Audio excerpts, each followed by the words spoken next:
14 मौर्य साम्राज्य। मौर्य वंश का संस्थापक चंद्रगुप्त मौर्य था। चंद्रगुप्त मौर्य का जन्म 345 ईसा पूर्व में हुआ था। घनानंद को हराने में चाणक्य ने चंद्रगुप्त मौर्य की मदद की थी, जो बाद में चंद्रगुप्त का प्रधानमंत्री बना।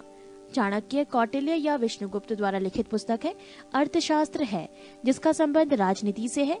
चंद्रगुप्त मगध की राजगद्दी पर 322 ईसा पूर्व में बैठा। चंद्रगुप्त जैन धर्म का अनुयायी था। चंद्रगुप्त ने अपना अंतिम समय कर्नाटक के श्रवणबेलगोला नामक स्थान पर बिताया। चंद्रगुप्त ने 305 ईसा पूर्व में सेल्यूकस निकेटर को हराया। सेल्यूकस निकेटर ने अपनी पुत्री कार्नेलिया की शादी चंद्रगुप्त मौर्य के साथ कर दी और युद्ध की संधि शर्तों के अनुसार 4 प्रांत काबुल, कंधार, हेरात एवं मकरान चंद्रगुप्त को दिए। चंद्रगुप्त मौर्य ने जैनी गुरु भद्रबाहु से जैन धर्म की दीक्षा ली थी। मेगास्थनीज सेल्यूकस निकेटर का राजदूत था, जो चंद्रगुप्त के दरबार में रहता था। मेगास्थनीज द्वारा लिखी गई पुस्तक इंडिका है। चंद्रगुप्त मौर्य और सेल्यूकस के बीच हुए युद्ध का वर्णन एपियानस ने किया है। प्लूटार्क के अनुसार चंद्रगुप्त ने सेल्यूकस को 500 हाथी उपहार में दिए थे। चंद्रगुप्त मौर्य की मृत्यु 298 ईसा पूर्व में श्रवणबेलगोला में उपवास द्वारा हुई। बिंदुसार। चंद्रगुप्त मौर्य का उत्तराधिकारी बिंदुसार हुआ, जो 298 ईसा पूर्व में मगध की राजगद्दी पर बैठा। अमित्रघात के नाम से बिंदुसार जाना जाता है। अमित्रघात का अर्थ है शत्रु विनाशक।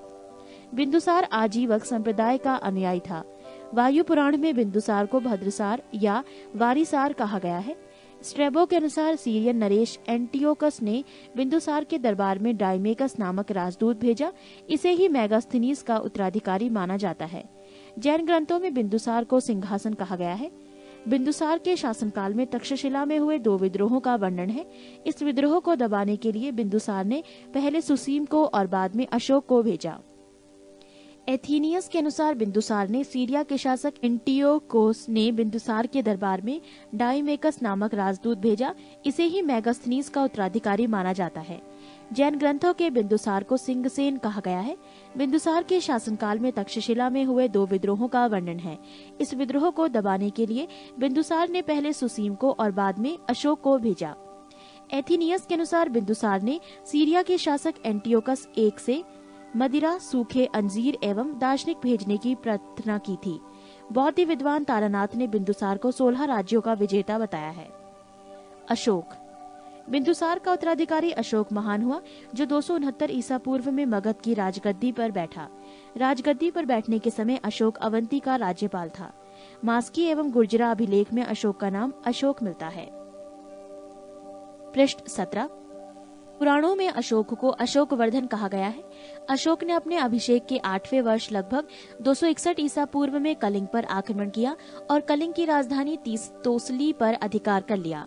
प्लिनी का कथन है कि मिस्र का राजा फिलाडेल्फस टॉलेमी द्वितीय ने पाटलिपुत्र में डियानीसियस नाम का एक राजदूत भेजा था अशोक के दरबार में। उपगुप्त नामक बौद्ध भिक्षु ने अशोक को बौद्ध धर्म की दीक्षा दी। अशोक ने आजीविकों को रहने हेतु बराबर की पहाड़ियों में 4 गुफाओं का निर्माण करवाया, जिनका नाम कर्ज, चौपार, सुदामा तथा विश्व झोपड़ी था।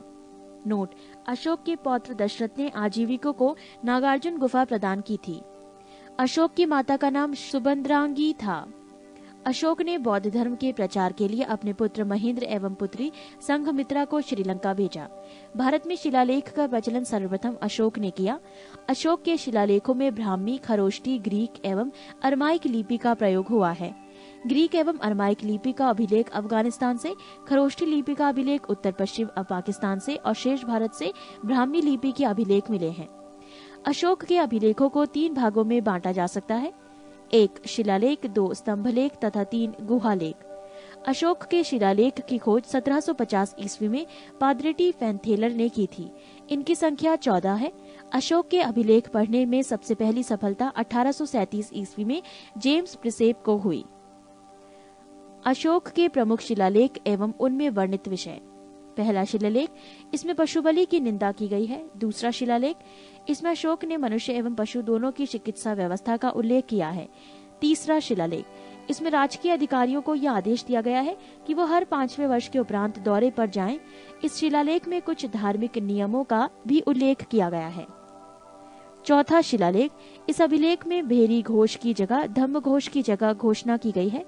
पांचवा शिलालेख, इस शिलालेख में धर्म महामात्रों की नियुक्ति के विषय में जानकारी मिलती है। छठा शिलालेख, इसमें आत्म नियंत्रण की शिक्षा दी गई है। सातवां एवं आठवां शिलालेख, इनमें अशोक की तीर्थ यात्राओं का उल्लेख किया गया है। नौवां शिलालेख, इसमें सच्ची भेंट तथा सच्चे शिष्टाचार का उल्लेख किया गया है। 10वां शिलालेख, इसमें अशोक ने आदेश दिया है कि राजा तथा उच्च अधिकारी हमेशा प्रजा के हित में सोचें। 11वां शिलालेख, इसमें धम्म की व्याख्या की गई है।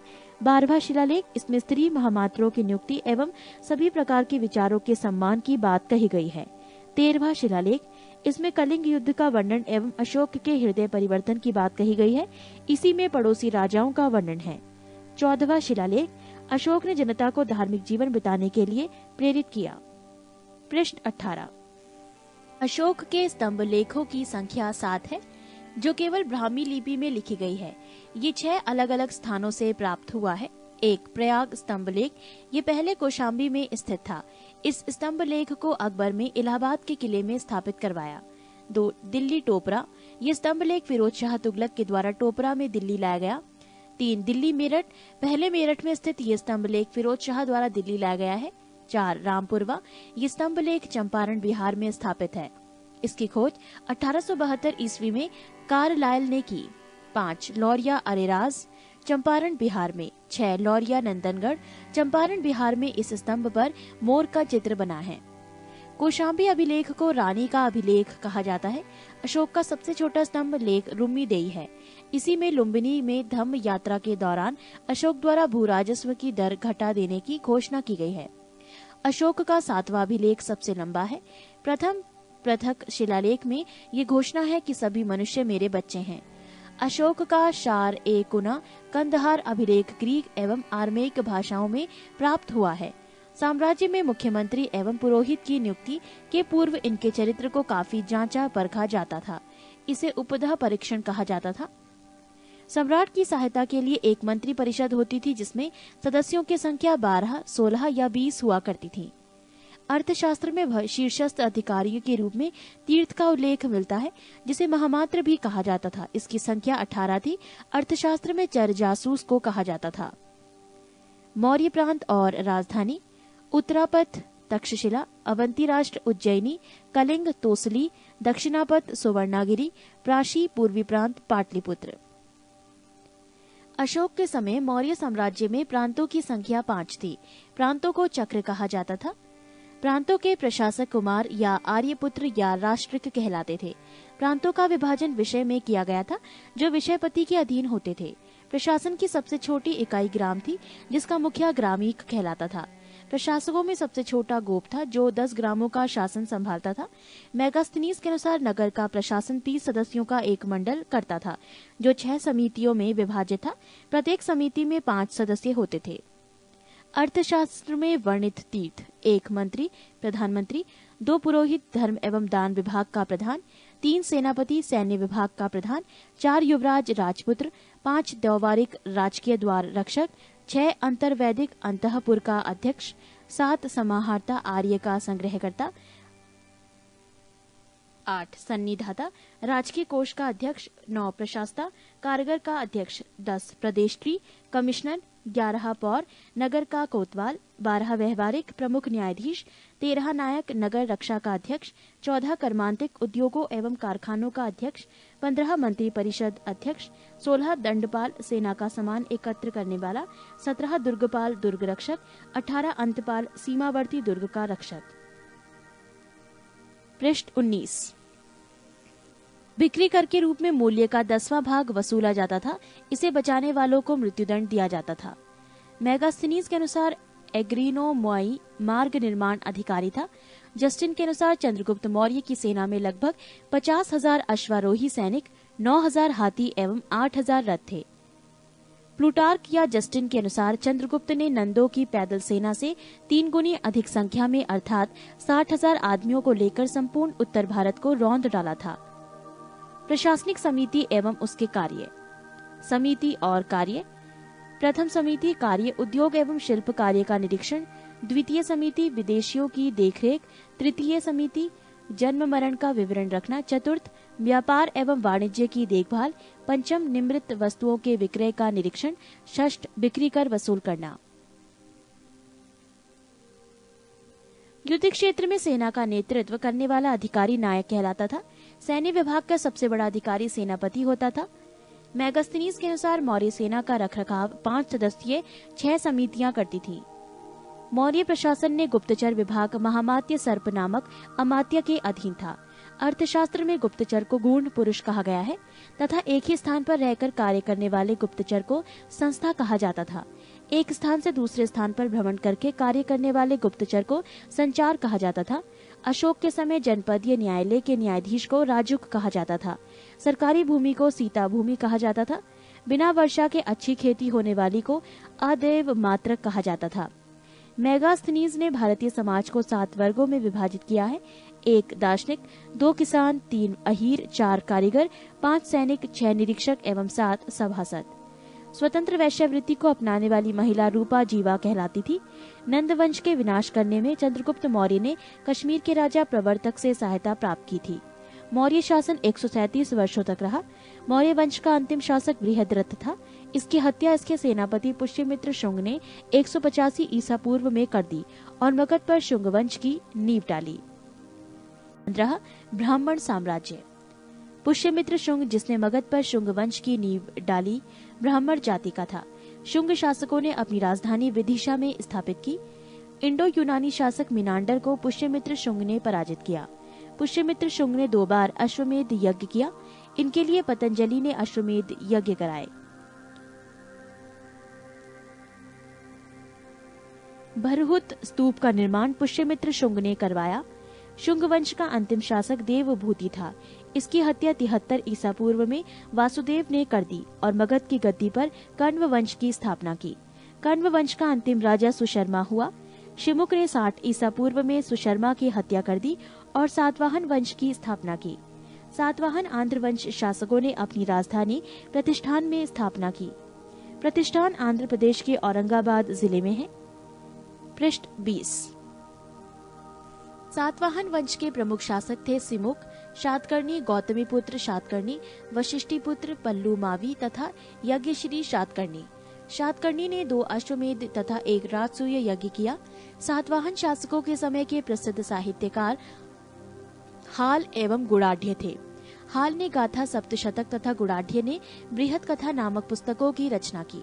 सातवाहन शासकों ने चांदी, तांबे, सीसा, पोटीन और कांसे की मुद्राओं का प्रचलन किया। ब्राह्मणों को भूमि अनुदान देने की प्रथा का आरंभ सातवाहन शासकों ने ही सर्वप्रथम किया। सातवाहनों की भाषा प्राकृत एवं लिपि ब्राह्मी थी। सातवाहनों का समाज मात्र सत्तात्मक था। सातवाहनों की महत्वपूर्ण स्थापत्य कृतियां हैं कार्ले का चैत्य, अजंता एवं एलोरा की गुफाओं का निर्माण एवं अमरावती कला का विकास। शातकर्णी एवं अन्य सभी सातवाहन शासक दक्षिणा पथ के स्वामी कहे जाते थे। 16 भारत के यवन राज्य। भारत पर आक्रमण करने वाले विदेशी आक्रमणकारियों का क्रम है हिंद यूनानी, शक, पहलव और कुषाण।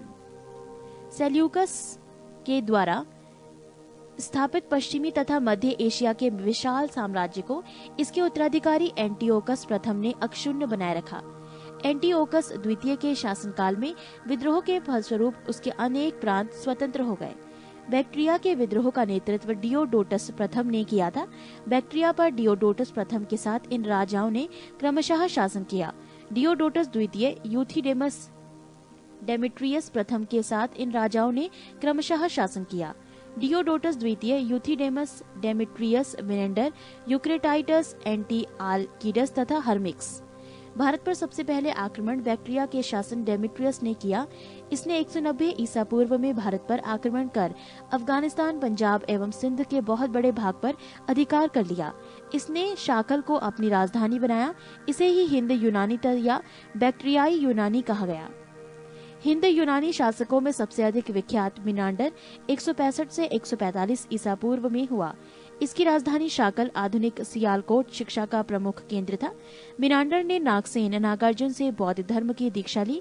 मिनांडर के प्रश्न एवं नागसेन द्वारा दिए गए उत्तर एक पुस्तक के रूप में संग्रहित है, जिसका नाम मिलिंद पन्हो अर्थात मिलिंद के प्रश्न या मिलिंद प्रश्न है। हिंदी यूनानी भारत के पहले शासक हुए जिनकी जारी किए गए सिक्कों के बारे में निश्चित रूप से कहा जा सकता है कि सिक्के किन किन राजाओं के हैं। भारत में सबसे पहले हिंदू यूनानियों ने ही सोने के सिक्के जारी किए। हिंदू यूनानी शासकों ने भारत के पश्चिमोत्तर सीमा प्रांत में यूनान की प्राचीन कला चलाई, जिसे हेलेनिस्टिक आर्ट कहते हैं।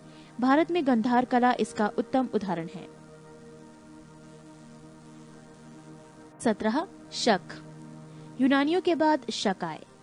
शकों की 5 शाखाएं थी और हर बार शाखा की राजधानी भारत और अफगानिस्तान में अलग अलग भागों में थी। पहली शाखा ने अफगानिस्तान, दूसरी शाखा ने पंजाब यानी राजधानी तक्षशिला, तीसरी शाखा ने मथुरा, चौथी शाखा ने पश्चिमी भारत एवं 5वीं शाखा ने ऊपरी दक्कन पर प्रभुत्व स्थापित किया। शक मूलतः मध्य एशिया के निवासी थे और चरागाह की खोज में भारत आए।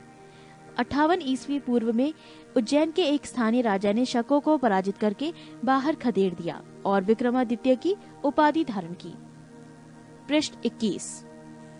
शकों पर विजय के उपलक्ष्य में 57 ईसा पूर्व से एक नया संवत विक्रम संवत के नाम से प्रारंभ हुआ। उसी समय से विक्रमादित्य एक लोकप्रिय उपाधि बन गई, जिसकी संख्या भारतीय इतिहास में 14 तक पहुंच गई। गुप्त सम्राट चंद्रगुप्त द्वितीय सबसे अधिक विख्यात विक्रमादित्य था। शकों की अन्य शाखाओं की तुलना में दक्षिण भारत में प्रभुत्व स्थापित करने वाली शाखा ने सबसे लंबे अरसे तक शासन किया, लगभग 4 शताब्दी तक। गुजरात में चल रहे समुद्री व्यापार से ये शाखा काफी लाभान्वित हुई और भारी संख्या में चांदी के सिक्के जारी किए। शकों का सबसे प्रतापी शासक रुद्रदामन प्रथम था, जिसका शासन 130 से 150 ईस्वी गुजरात के बड़े भाग पर था। इसने काठियावाड़ को अर्ध शुष्क सुदर्शन झील मौर्य द्वारा निर्मित का जीर्णोद्वार किया। रुद्रदामन संस्कृत का बड़ा प्रेमी था। उसने ही सबसे बड़े विशुद्ध संस्कृत भाषा में लंबा अभिलेख गिरनार अभिलेख जारी किया। इसके पहले के सभी अभिलेख प्राकृत भाषा में रचित थे। भारत में शक राजा अपने को क्षत्रप कहते थे। 18 कुषाण।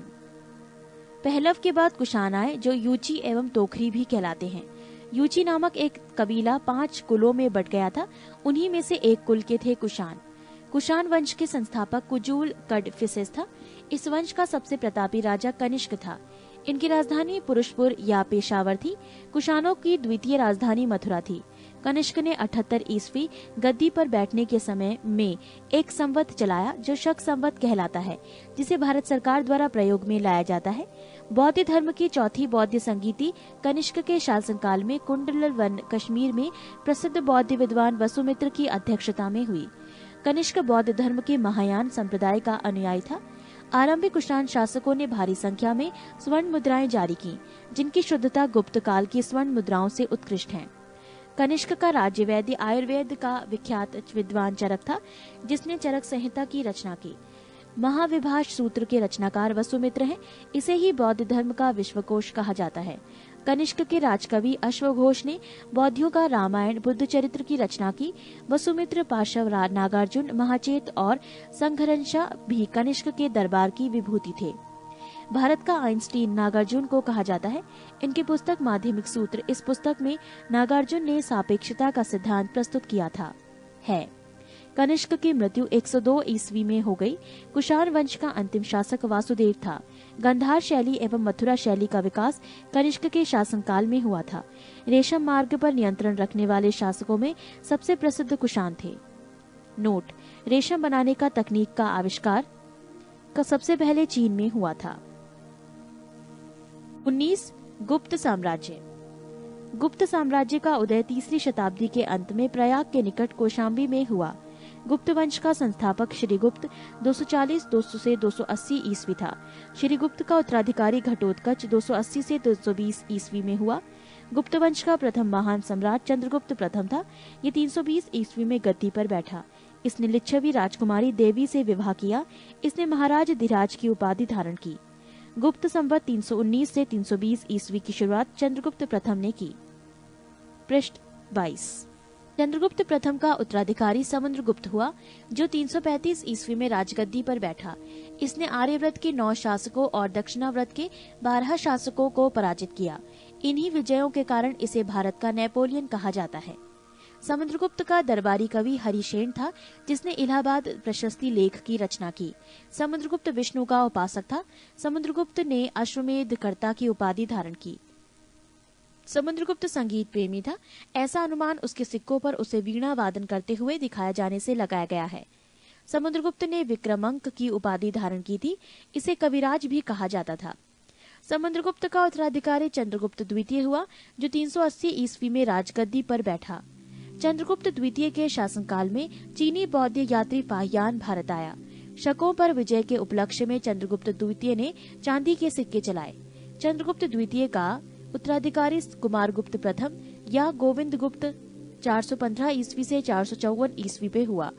नालंदा विश्वविद्यालय की स्थापना कुमारगुप्त ने की थी। कुमारगुप्त प्रथम का उत्तराधिकारी स्कंदगुप्त 455 से 467 ईस्वी में हुआ। स्कंदगुप्त ने गिरनार पर्वत पर स्थित सुदर्शन झील का पुनरुद्धार किया। स्कंदगुप्त ने पर्णदत्त को सौराष्ट्र का गवर्नर नियुक्त किया। स्कंदगुप्त के शासनकाल में ही हुणों का आक्रमण शुरू हो गया। अंतिम गुप्त शासक भानुगुप्त था। गुप्त साम्राज्य की सबसे बड़ी प्रादेशिक इकाई देश थी, जिसके शासक को गोप्ता कहा जाता था। एक दूसरी प्रादेशिक इकाई भुक्ति थी, जिसके शासक उपरी कहलाते थे। भुक्ति के नीचे विषय नामक प्रशासनिक इकाई होती थी, जिसके प्रमुख विषयपति कहलाते थे। पुलिस विभाग का मुख्य अधिकारी दंड पाशिक कहलाता था। पुलिस विभाग के साधारण कर्मचारियों को चाट एवं भाट कहा जाता था। प्रशासन की सबसे छोटी इकाई ग्राम थी। ग्राम का प्रशासन ग्राम सभा द्वारा संचालित होता। ग्राम सभा का मुखिया ग्रामिक कहलाता था एवं अन्य सदस्य महत्तर कहलाते थे। ग्राम समूह की छोटी इकाई को पेठ कहा जाता था। गुप्त शासक कुमारगुप्त के दामोदरपुर ताम्रपुत्र में भूमि बिक्री संबंधी अधिकारियों के क्रियाकलापों का उल्लेख है। भू राजस्व कुल उत्पादन का 1/4 भाग से 1/6 भाग हुआ करता था। आर्थिक उपयोगिता के आधार पर निम्न प्रकार की भूमि थी: 1 क्षेत्र कृषि करने योग्य भूमि, 2 वास्तु वास करने योग्य भूमि, 3 चरागाह भूमि पशुओं के चारा योग्य भूमि, 4 खिल्य ऐसी भूमि जो जोतने योग्य नहीं होती थी, 5 अपरहत ऐसी भूमि जो जंगली होती थी। सिंचाई के लिए रहट या घंटी यंत्र का प्रयोग होता था। श्रेणी के प्रधान को ज्येष्ठक कहा जाता था। गुप्त काल में उज्जैन सर्वाधिक महत्वपूर्ण व्यापारिक केंद्र था। गुप्त राजाओं ने सर्वाधिक स्वर्ण मुद्राएं जारी की। इनकी स्वर्ण मुद्राओं को अभिलेखों में दीनार कहा गया है। पृष्ठ 23। कायस्थों का सर्वप्रथम वर्णन याज्ञवल्क्य स्मृति में मिलता है। जाति के रूप में कायस्थों का सर्वप्रथम वर्णन औशनम स्मृति में मिलता है। विंध्य जंगल में शबर जाति के लोग अपने देवताओं को मनुष्य का मांस चढ़ाते थे। पहली बार किसी के सती होने का प्रमाण 510 ईस्वी के भानुगुप्त के एरण अभिलेख से मिलता है, जिसमें किसी भोजराज की मृत्यु पर उसकी पत्नी के सती होने का उल्लेख है। गुप्त काल में वैश्यवृत्ति करने वाली महिलाओं को गढ़िका कहा जाता था। वृद्ध वैश्याओं को कुटनी कहा जाता था। गुप्त सम्राट वैष्णव धर्म के अनुयायी थे तथा उन्होंने इसे राजधर्म बनाया था। विष्णु का वाहन गरुण गुप्तों का राज चिन्ह था। गुप्त काल में वैष्णव धर्म संबंधी सबसे महत्वपूर्ण अवशेष देवगढ़ झांसी का दशावतार मंदिर है। अजंता में निर्मित कुल 29 गुफाओं में वर्तमान में केवल 6 ही शेष हैं, जिनमें गुफा संख्या 16 एवं 17 ही गुप्तकालीन है। इसमें गुफा संख्या 16 में उत्कीर्ण मरणासन राजकुमारी का चित्र प्रशंसनीय है। गुफा संख्या 17 के चित्र का चित्रशाला कहा गया है। इस चित्रशाला में बुद्ध के जन्म, जीवन, महाभिनिष्क्रमण एवं महापरिनिर्वाण की घटनाओं से संबंधित चित्र उद्धृत किए गए हैं। अजंता की गुफाएं बौद्ध धर्म की महायान शाखा से संबंधित है। गुप्त काल में निर्मित अन्य गुफा बाघ की गुफा है, जो ग्वालियर के समीप बाघ नामक स्थान पर विंध्य पर्वत को काटकर बनाई गई थी। चंद्रगुप्त द्वितीय के शासनकाल में संस्कृत भाषा का सबसे प्रसिद्ध कवि कालिदास थे। चंद्रगुप्त द्वितीय के दरबार में रहने वाला आयुर्वेदाचार्य धन्वंतरी थे। गुप्त काल में विष्णु शर्मा द्वारा लिखित पंचतंत्र संस्कृत को संसार का सर्वाधिक प्रचलित ग्रंथ माना जाता है। बाइबल के बाद इसका स्थान दूसरा है। इसे 5 भागों में बांटा गया है: 1 मित्र भेद, 2 मित्र लाभ, 3 संधि विग्रह, 4 लब्ध प्रणाश, 5 अपरीक्षा कारित्व। आर्यभट्ट ने आर्यभट्टियम एवं सूर्य सिद्धांत नामक ग्रंथ लिखे। इसी ने सर्वप्रथम बताया कि पृथ्वी सूर्य के चारों ओर घूमती है। चंद्रगुप्त द्वितीय के दरबार में रहने वाले कुछ प्रमुख विद्वान थे: आर्यभट्ट, वराहमिहिर, धन्वंतरी, ब्रह्मगुप्त आदि। पुराणों की वर्तमान रूप में रचना गुप्त काल में हुई। इसमें ऐतिहासिक परंपराओं का उल्लेख है। गुप्त काल में चांदी के सिक्कों को रुपया का कहा जाता था। याज्ञवल्क्य, नारद, कात्यायन एवं बृहस्पति स्मृतियों की रचना गुप्त काल में ही हुई। मंदिर बनाने की कला का जन्म गुप्त काल में ही हुआ। सांस्कृतिक उपलब्धियों के कारण गुप्त काल को भारतीय इतिहास का स्वर्ण युग कहा जाता है। गुप्तकालीन प्रसिद्ध मंदिर: विष्णु मंदिर, दिगवा, जबलपुर, मध्य प्रदेश। शिव मंदिर, भूमरा, नागौदा, मध्य प्रदेश। पार्वती मंदिर, नैना, कुठार, मध्य प्रदेश। दशावतार मंदिर, देवगढ़, झांसी, उत्तर प्रदेश। शिव मंदिर, खो, नागौद, मध्य प्रदेश। भीतर गांव मंदिर यानी लक्ष्मण मंदिर, ईंटों द्वारा निर्मित, भीतर गांव, कानपुर, उत्तर प्रदेश।